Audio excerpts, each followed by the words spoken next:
I was talking to a friend of mine recently who I met in India.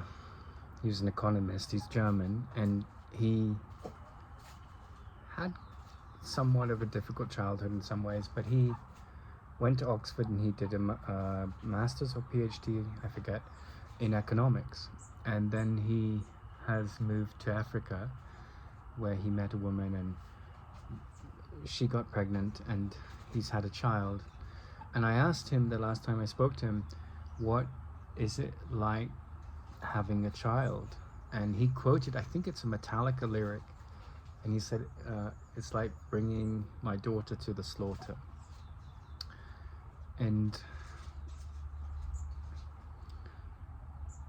Ken Wapnick, who taught the course, he said that in many ways it's more your demeanor than anything you can explain to children that reflects your greatest capacity to teach love and wisdom.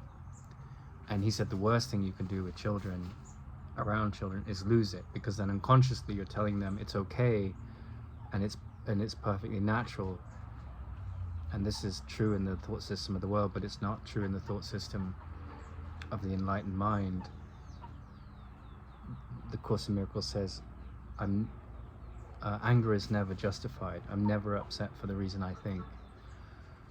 But never lose it with your children. But only a mature mind can be in that state of practicing that, because it understands what's going on. That giving in to fearful thoughts that support retribution and attack and the belief in misperception/sin is just getting embroiled in the illusion that you want to wake up from. But I think you can talk to children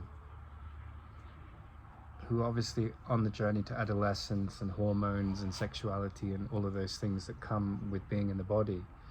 And you can give them some sense of what Darwin was saying, and you can give them some sense of the mythical background of the world, you know, like the Christian faith, the Hindu faith, the Buddhist faith. And I think what's really useful about the Course in Miracles is it says, like, a belief that you could attack and undermine and destroy God created the whole universe. It's a tiny mad idea. And so every moment of every day, of every second, of every instant, you're either repeating that or you're coming from a place that's transcended that model. And so you can talk about the different gods. You know, Joseph Campbell said that God is a potentiality of the psyche, and that's true. And so is a hero, and that's why we love hero stories. Einstein said that if you want your children to be smart, tell them lots of stories, because the different archetypes we see out there reflect back to us what's informing our thought system. And I think it's good when you're with children and they're growing up, you say, well, what did we learn from what was informing the thought system of that character? And you can see if it's a belief in the illusions of the world, you can start to introduce what the illusions of the world might be and have them question those things. And that is, I think, the beginning of a mind training that sets you on a path to an emotionally stable life. I think it's good to get your children educated to try and find out what their propensities are, what their interests are.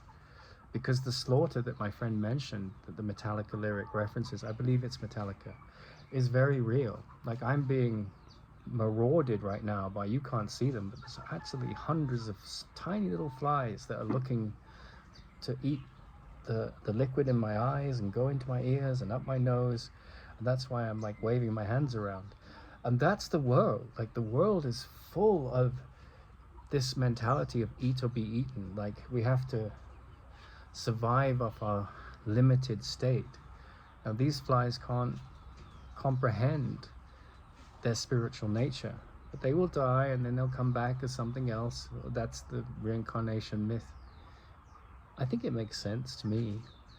But as you go up the ladder of evolution, you know, your base chakra, which is just eat or be eaten, and then your second chakra, which is generate new life, so your legacy and your heritage can be passed on.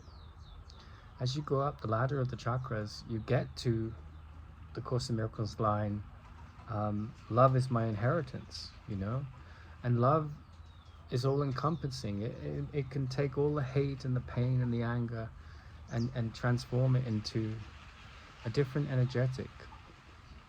And I think that's what's got to be the abiding focus of seeing this realm of slaughter and death and pain and illusion and delusion, disillusionment, all the things that we see that come with a world that seems to have no purpose other than passing pleasures and repeating pains, and draw from it that there's something else going on.